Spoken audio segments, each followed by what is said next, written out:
Bab 1979. Naga emas 9 cakar, pilih tuanmu sendiri, kamu bisa melepaskan darahmu sendiri. Ketika keberadaan di belakangnya selesai berbicara, seorang prajurit terkenal berdiri dan melepaskan garis keturunannya. Beberapa garis keturunan hanya 10 kaki atau 100 kaki, dan ada juga Tianjiao yang mencapai 1000 kaki. Naga emas, yang awalnya melayang di sungai yang panjang, terbang ke sisi para pejuang dan tinggal satu persatu. Setidaknya ada 1000 prajurit yang hadir, tetapi hanya 48 yang bisa mendapatkan keberuntungan dari naga emas 9 cakar. Dalam keadaan serigala memiliki lebih banyak daging dan lebih sedikit daging, satu persatu mengeluarkan darah mereka sendiri, dan aku tidak sabar menunggu naga emas memilih dirinya sendiri. Adapun membiarkan naga emas 9 cakar secara paksa memilih, mereka sudah menyerah. Jika Anda benar-benar ingin melakukannya, saya khawatir tidak ada perbedaan dengan seniman bela diri barusan, dan itu akan langsung ditelan. Mereka tidak berani bercanda tentang kehidupan mereka sendiri sekarang. Chen Ye datang ke Huang Bai. Tuan muda, bukankah kamu melepaskan kekuatan pembuluh darah dan memilih naga emas bercakar 9? Karena dia akan bergabung dengan sekte pembunuhan, dia telah berubah pikiran di hadapan Chen Ye. Jangan khawatir, aku akan melihatnya. Bukannya Chen Ye, naga emas 9 cakar, tidak menginginkannya, tetapi begitu kekuatan pembuluh darah dilepaskan, nafas pembuluh darah reinkarnasi akan melayang keluar. Untuk mencegah napas darah samsara meletus, tidak masalah jika Anda tidak bisa mendapatkan naga emas 9 cakar. Dia yakin bahwa darah reinkarnasi lebih kuat daripada darah naga emas bercakar 9. Jika dia tidak bisa mendapatkan naga emas bercakar 9, dia tidak peduli. Saat dia menonton, seorang prajurit telah berhasil mendapatkan naga emas 9 cakar. Saya melihat naga emas 9 cakar bergegas ke tubuh prajurit, dan cahaya kemasan cemerlang meletus dari tubuhnya. Di belakangnya, seekor naga emas bercakar 9 menjulang dan menghilang ke dalam tubuhnya. Melihat pemandangan ini, semua prajurit menjadi iri, berharap mereka bisa melakukan yang terbaik untuk berkomunikasi dengan naga emas bercakar 9. Hanya saja efeknya minimal. Naga emas 9 cakar memiliki roh dan secara alami akan memilih seniman bela diri dengan bakat tertinggi. Di antara lebih dari 1000 prajurit, setidaknya 95% dari mereka akan kecewa. Prajurit yang tidak mendapatkan naga emas bercakar 9 menyerah sepenuhnya, menghela nafas, dan memperhatikan orang lain. Mata beberapa prajurit ditempatkan pada Chen Ye. Bagaimanapun, kekuatan Chen Ye jelas bagi semua orang, dan bakatnya tidak buruk. Tetapi semua orang tercengang ketika mereka melihat bahwa dia tidak tergerak. Bukankah Chen Ye ingin mendapatkan naga emas bercakar 9?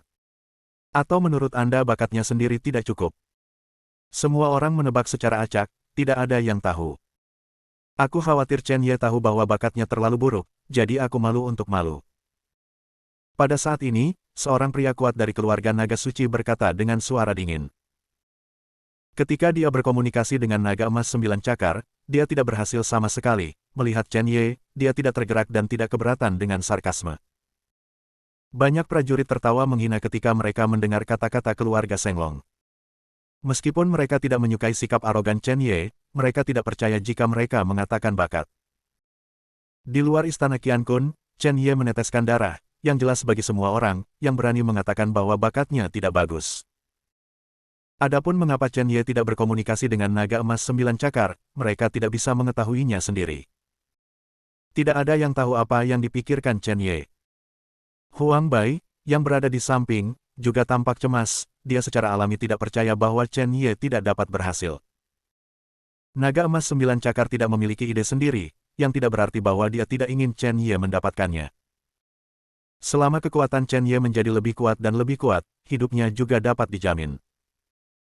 Naga emas 9 cakar, 3 dari mereka telah mengenali tuan mereka sekarang, dan beberapa dari 9 naga emas cakar yang tersisa sedang menunggu dan menonton, dan beberapa prajurit akan berhasil berkomunikasi. Chen Ye berdiri selangkah demi selangkah, memandangi naga emas bercakar 9, dan tiba-tiba berkata, siapa di antara kalian yang mau ikut denganku? Berdiri di sana dan hanya mengucapkan satu kalimat, banyak prajurit memandang Chen Ye seperti orang bodoh. Jika satu kalimat bisa membuat naga emas bercakar 9 mengikutinya, mereka tidak perlu berkomunikasi terlalu keras. Chen Ye tidak peduli dengan mata banyak prajurit, naga emas 9 cakar memiliki pikirannya sendiri. Jika mau, tidak perlu banyak bicara, tidak mungkin melepaskan kekuatan pembuluh darah. Jika naga emas 9 cakar ini tidak bergerak, dia akan menyerah. Haha, jika dia bisa membuat naga emas bercakar 9 mengenali tuannya dalam satu kalimat, aku akan menamparkan wajahku sendiri 100 kali. Seorang pria kuat dari keluarga naga suci, bos yang baru saja selesai berbicara, matanya melebar. Naga emas terus terbang ke arah Chen Ye, berdiri di sampingnya, dengan tampilan seperti manusia dan menyenangkan di mata mereka. Nagaku. Salah satu prajurit menangis dan berkata bahwa naga emas 9 cakar sudah setuju dan akan memasuki tubuhnya, siapa yang tahu apa yang dikatakan Chen Ye. Naga emas 9 cakar yang akan memasuki tubuhnya benar-benar melarikan diri. Mungkinkah semua peluang ini diambil oleh Chen Ye sendirian? Ini, manusia sialan ini. Rumput. Beberapa prajurit, melihat keluarga Shenglong yang kuat, makna di mata mereka jelas. Dalam situasi saat ini, Chen Ye memilih sesuka hati, dan itu hanya masalah satu kalimat.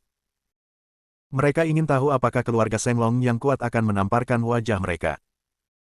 Orang kuat dari keluarga naga suci, wajahnya memerah, dan dia tidak sabar untuk menemukan jahitan untuk masuk. Itu hanya naga emas bercakar 9, apa bagusnya? Orang kuat dari keluarga Shenglong membuka mulutnya dengan marah, biasanya mengatakan bahwa dia tidak bisa makan anggur dan mengatakan bahwa anggur itu asam. Karena kekuatan keluarga Shenglong, meskipun prajurit lainnya tidak berani mengatakan apa-apa, hati mereka sangat jernih. Naga emas 9 cakar mungkin tidak dapat mengubah bakat mereka. Awalnya, pembangkit tenaga listrik yang hanya bisa menyerang alam bukaan bintang dalam hidupnya, selama dia tidak mati, dia mungkin bisa menembus setengah segel langkah. Wajah Chen Ye sedikit aneh, dia baru saja mencobanya, dia sudah berencana untuk gagal, siapa tahu. Naga emas 9 cakar ini tidak sabar untuk berintegrasi ke dalam tubuhnya. Adegan ini membuat semua orang terpana, bisakah mereka tetap bermain seperti ini? Mereka bekerja keras untuk berkomunikasi dengan naga emas 9 cakar satu persatu, dan mungkin mereka tidak disukai, siapa yang tahu bahwa naga emas 9 cakar ini akan berebut untuk berintegrasi ke dalam tubuh Chen Ye. Chen Ye, tidak bisakah kamu menjadi seseorang? Orang lebih populer daripada orang mati. Hati Huang Bai yang bersemangat tidak lagi tahu bagaimana mengungkapkannya dengan kata-kata. Dia adalah murid sekte pembunuhan, dan Chen Ye adalah penguasa sekte pembunuhan, dan keduanya berbagi suka dan duka. Naga emas 9 cakar benar-benar mengepung Chen Ye. Terlebih lagi, mereka semua berkumpul di dantian Chen Ye. Pada saat ini, Chen Ye merasa bahwa naga emas 9 cakar terus-menerus bergabung dengannya di tubuhnya. Sebuah totem naga emas 9 cakar muncul di belakangnya, bermandikan cahaya kemasan, Chen Ye tampak seperti dewa. Jiwa naga melayang di dantiannya, dan naga itu mungkin menyebar dari tubuh Chen Ye. Dalam kehidupan ini, Chen Ye ditakdirkan untuk melawan cuaca. Long Wei mandiri. Takdir Kaisar, benar-benar terbangun. Bab 1980. Integrasi naga emas 9 cakar ke dalam tubuh tidak membawa manfaat di atas alam. Ini lebih pada kesempatan dan keberuntungan. Bahkan, menurut legenda, penyusup memiliki kesempatan tertentu untuk memahami keterampilan sihir naga. Ketika semua naga emas 9 cakar menyatu, tiba-tiba ada kejutan di sungai yang panjang. Seluruh sungai panjang terbelah dari tengah. Pembukaan terus menyebar, dan cahaya kemasan berkedip, seolah membutakan mata prajurit. Aura yang menyebar menjadi semakin kuat, dan semua orang menatap dengan rasa ingin tahu, dan sepasang armor muncul di bidang penglihatan mereka. Seluruh tubuh baju besi itu seputih salju, dengan lingkaran cahaya yang mengalir, seolah-olah seperti jubah perang, berdiri di sungai yang panjang. Dari nafas baju besi, prajurit dapat mendeteksinya, itu pasti harta karun. Prajurit yang tidak mendapatkan naga emas 9 cakar awalnya memiliki darah merah di mata mereka. Tidak ada yang tahu apa yang akan terjadi ketika mereka merebut baju besi itu. Saat itu, naga emas bercakar 9 adalah pelajaran. Dalam hati mereka, mereka hanya berharap itu bukan ujian bakat, jika tidak, Chen Ye memiliki peluang terbesar untuk mendapatkan harta karun baju besi. Dalam hal bakat, mereka benar-benar tidak berani membandingkan dengan Chen Ye. Tiba-tiba, suara mekanis datang dari armor. 49 adalah jumlah formasi, dan itu juga jumlah sarkofagus. Ini juga merupakan bentuk dari 49 fondasi domain pembunuhan Qiankun. 49 orang dipilih di tempat kejadian untuk melangkah ke atas ring. Bersama benua Lingwu, wilayah pembunuhan Qiankun, karena ini adalah wilayah pembunuhan, hanya satu orang yang memenuhi syarat untuk mendapatkannya. Yang kalah adalah pemenangnya, menjara nasib langit dan bumi, dan hanya satu orang yang bisa dinobatkan sebagai raja untuk mendapatkan baju besi langit dan bumi. Setelah kata-kata itu jatuh, beberapa sinar cahaya jatuh pada saat yang bersamaan. Salah satunya jatuh di tubuh Chen Ye. Ekspresi Chen Ye tidak menunjukkan kegembiraan, melainkan kesungguhan. Qiankun Divine Armor memang luar biasa, tetapi hanya butuh satu nyawa untuk mengambilnya. Ini jelas merupakan pertandingan terakhir. Hanya satu orang yang bisa bertahan. Di antara 1000 prajurit, talenta yang bisa mendapatkan cahaya pasti yang terbaik, tapi hanya satu orang yang bisa bertahan, dan prosesnya bisa digambarkan sangat kejam. Di antara 49 orang, yang terkuat adalah seniman bela diri di puncak lubang bintang, dari keluarga naga suci. Adapun segel setengah langkah, tidak ada yang mendapatkannya, dan 3 penatua segel setengah langkah pada dasarnya tidak memiliki kesempatan untuk melangkah lebih jauh. Bum bum bum. Pada saat ini, seluruh sosok Chen Ye terbang ke kehampaan tak terkendali. Bukan hanya dia, tetapi 48 prajurit yang tersisa juga terbang ke kehampaan. Chen Ye melirik kerumunan dan menemukan bahwa tidak ada pria berjubah hitam. Ketika dia berada di luar istana Qiankun, darah pria berjubah hitam mewakili kejeniusan yang tiada taranya. Mengapa tidak dikenali, jadi dia tidak bisa membayangkannya. Keluar. Mungkinkah pria berjubah hitam misterius itu menyembunyikan sesuatu? Chen Ye selalu merasakan krisis yang tak terlihat membayangi. Ini membuat Chen Ye mengawasinya. Sejak awal, pria berjubah hitam tidak peduli dengan dunia dan tidak memiliki perasaan keberadaan. Nasib langit dan bumi, naga emas bercakar 9, dia sepertinya tidak peduli sama sekali. Bentuk wilayah pembunuhan Qiankun, mencari pedang es yang mulia, saya khawatir itu akan segera berakhir. Bahkan Chen Ye memiliki intuisi. Pada akhirnya, dia selamat sendirian, dan pedang es muncul. Ledakan. Pada saat ini, dalam kehampaan, sebuah cincin muncul dari udara tipis. Wajah Chen Ye dan 48 prajurit sedikit suram, dan mereka secara alami tahu apa artinya itu. Setelah di atas ring, hanya satu orang yang bisa bertahan. Meski mendapat kesempatan itu bagus, namun kini hal itu seolah menjadi pengingat hidup mereka. Tidak ada aturan dalam permainan, hanya ada satu persyaratan, untuk hidup, itu saja. Suara mendesing, suara mendesing. Pada saat ini, sosok kedua prajurit itu terbang tak terkendali menuju arena. Kekuatan kedua pendekar ini berada di puncak alam ciptaan. Tidak, tidak, aku ingin yang terakhir. Salah satu prajurit berbicara dengan takut-takut, bahkan jika dia bisa selamat dari pertempuran, dia akan menghadapi tantangan 46 prajurit berikutnya. Keduanya pada dasarnya sudah mati. Bahkan jika seseorang bertahan, kematian hanyalah masalah waktu. Chen Ye menatap mereka berdua dengan sedih, tidak ada makan siang gratis di dunia. Sekarang Anda memiliki kesempatan, Anda harus menanggung sesuatu. Jika Anda ingin memakai mahkota, Anda harus menanggung beratnya. Dua pejuang di puncak alam keberuntungan bertarung dengan sengit, mereka tahu bahwa mereka tidak dapat bertahan hidup sama sekali, dan tidak perlu memegang tangan mereka. Pertempuran datang dengan cepat dan berakhir dengan cepat. Dalam waktu kurang dari beberapa menit, hanya satu prajurit yang tersisa berdiri di atas ring. Pemenang tidak merasakan kegembiraan apapun, tetapi hanya abu yang tersisa di matanya. Dia sudah terluka, dan tidak mungkin bagi prajurit lain untuk bertahan hidup. Chen Ye menemukan bahwa sosoknya sudah bergerak, dia tidak berharap itu datang begitu cepat. Ternyata tempat ketiga adalah dirinya sendiri. Prajurit dari pasukan utama di Sifang Arai melihat pemandangan ini, dan seluruh orang langsung bersemangat. Saya tidak berharap Chen Ye memasuki ring begitu cepat.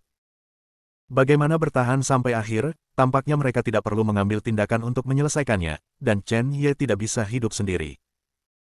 Huang Bai dan Bai Su sedikit khawatir, sekarang Chen Ye di atas panggung, peluang untuk bertahan hidup sangat rendah. Chen Ye tidak memiliki terlalu banyak pikiran di dalam hatinya, apa yang seharusnya datang akan selalu datang, tetapi itu baru saja dimulai lebih awal. Prajurit yang berdiri di atas ring melihat keputusasaan total Chen Ye. Saat itu, pembangkit tenaga listrik di langit tingkat 8 di puncak bukaan bintang tidak memiliki cara untuk berurusan dengan Chen Ye. Dia adalah puncak dari alam ciptaan, dan dia tidak bisa hidup sama sekali. Chen Ye, Tidak peduli apa, kamu akan mati hari ini. Seniman bela diri di puncak alam penciptaan berbicara secara langsung, dia telah sepenuhnya melepaskan rencananya untuk mengambil tindakan, dan itu sama sekali tidak perlu. Bisa mati di tangan Chen Ye, menurutnya, juga merupakan suatu kehormatan. Chen Ye sedikit mengangguk, memegang pedang iblis darah di tangannya, dan melambaikannya dengan satu pedang. Cahaya pedang menembus lehernya, aliran darah menyembur keluar, dan seluruh tubuhnya jatuh ke tanah. Di dalam tubuhnya, cahaya keemasan muncul dan jatuh langsung ke tubuh Chen Ye. Cahaya keemasan bercampur dengan keberuntungan surga dan bumi, dan ada juga jejak energi naga, yang diserap oleh jiwa naga di dantian. Mayat itu mendarat di atas ring dan menghilang dalam sekejap mata. Chen Ye melirik ke depan dan menemukan bahwa itu adalah seorang seniman bela diri dengan bukaan bintang tingkat kedua. Meskipun aku tahu bahwa aku bukan lawanmu, aku harus mencoba yang terbaik. Chen Ye sedikit mengangguk, tidak ada kebencian di antara mereka, tetapi aturannya ada di sini, hanya satu orang yang bisa bertahan. Pria kuat di langit lapis kedua dari alam bukaan bintang memegang pedang di tangannya dan mengayunkannya dalam sekejap. Daomang tiba-tiba bergegas menuju Chen Ye, dan kecepatannya mencapai ekstrim. Sosok hantu Chen Ye menghindari masa lalu secara langsung, dan dalam sekejap mata, dia telah datang ke sisi prajurit. Saat dia datang kepadanya, pedang Gorfin di tangannya tiba-tiba terangkat. Ketika diangkat, sebuah pedang menebas. Kilatan cahaya putih melintas di leher prajurit bintang lapis kedua. Leher retak dan darah menyembur keluar, dan tubuh jatuh ke tanah. Cahaya keemasan mengalir ke tubuh Chen Ye lagi, dan dia bisa merasakan bahwa jiwa naga secara bertahap semakin besar dalam dantiannya. Kekuatannya juga sedikit meningkat. Itu sangat dekat dengan alam ciptaan.